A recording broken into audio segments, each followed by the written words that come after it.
social media influencer Sana Yusuf. TikToker Sana Yusuf. social media influencer Sana Yusuf. دیکھو یار، حال ہی میں ابھی ایک ٹک ٹاک انفلوئنسر سانا یوسف نامی لڑکی کا مرڈر ہوا ہے. Every one knows about that. یہ بات سب کو معلوم ہے، میں اس بات کو دوبارہ دہرانا بھی نہیں چاہتا. I don't need to mention it again.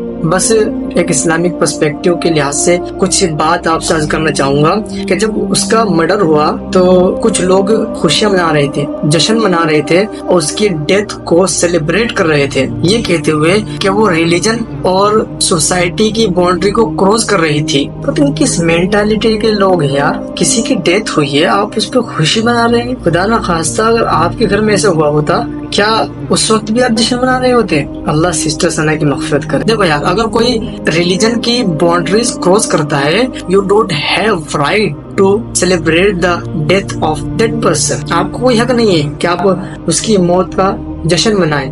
دیکھو یار، ہر بندہ اللہ کے سامنے جواب دہ ہے. ہر ایک کو اللہ کے سامنے جواب دینا ہے اور کسی کو دوسرے کے ایکشن پر جج کرنے کا حق بالکل نہیں ہے. ہاں، آپ اتنا تو کر سکتے ہیں کہ اگر کوئی غلطی کرتا ہے تو آپ اسے حکمت کے ساتھ، پیار سے، نرمی سے سمجھا تو سکتے ہیں، لیکن اس کی موت پر جشن منانے کا آپ حق نہیں ہے. اسلام میں کسی بھی عام انسان کو اس بات کی ہرگز اجازت نہیں ہے کہ وہ کسی کو قتل کر دے، چاہے وہ غلطی ہی کیوں نہ کرے. یہ ڈیسیژن صرف اللہ کا ہے اور مجرم کو سزا اسلامک کورٹ کے ذریعے دی جاتی ہے. یہ جو انسیڈنٹ ہوا، اب یہاں پر ایک سوال یہ پیدا ہوتا ہے کہ آخر ایسا مائنڈ سیٹ آیا کہاں سے؟ تو اس مائنڈ سیٹ کے پیچھے سب سے بڑا ریزن یہ ہے، جو کچھ بھی ہم دیکھتے ہیں، چاہے وہ ریئل لائف ہو یا ڈیجیٹل لائف ہو، تو اس کا ایک اثر ہمارے مائنڈ پر پڑتا ہے کہ جس کی بنا پر وہ انسان وہ کام کر گزرتا ہے. اب پاکستانی ڈراماز انڈسٹری کو دیکھ لیجئے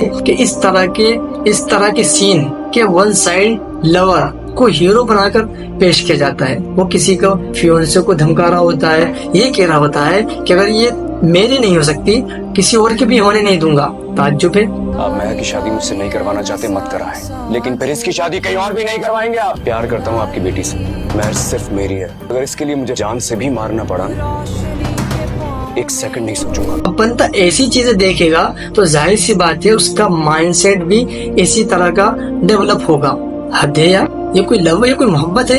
یہ محبت نہیں ہے تو مینٹل النس ہے، اور یہی النس مجرموں کو آگے جا کر کے جنم دیتی ہے، جیسا کہ آپ اس انسیڈنٹ کے میں دیکھ سکتے ہیں. اور ایک بات اور یہاں ذکر کرتا چلوں، مجھے نہیں معلوم کہ سنا نے اپنے پیرنٹس سے اس کے متعلق کوئی بات کی یا نہیں کی تھی، آئی ڈونٹ نو. بس میں صرف یہاں یہ بات کہنا چاہوں گا کہ پیرنٹس اور بچوں کا رشتہ بہت اسٹرانگ ہونا چاہیے کہ بچے اپنی ہر بات اپنے پیرنٹس سے شیئر کر سکیں، بنا کسی ڈر کے، بنا کسی ہیزیٹیشن کے، تسلی سے، آرام سے وہ ہر بات میں پیرنٹس کو بتا سکیں. خدا را اپنے بچوں پر دھیان دیجیے. یہ ڈراماز دکھانے کے بجائے قرآن کی تلاوت سنائیے، قرآن پڑھائیے، اسلام پڑھائیے. آخر میں بس یہی کہنا چاہوں گا کہ اللہ ہماری بہن سنا کی مغفرت کرے اور اسے جنت نصیب کرے، اور ہمیں اور ہمارے آنے والی جنریشن کو ان ڈینجر چیزوں سے، ڈینجر تھاٹ سے محفوظ رکھے. السلام علیکم ورحمۃ اللہ.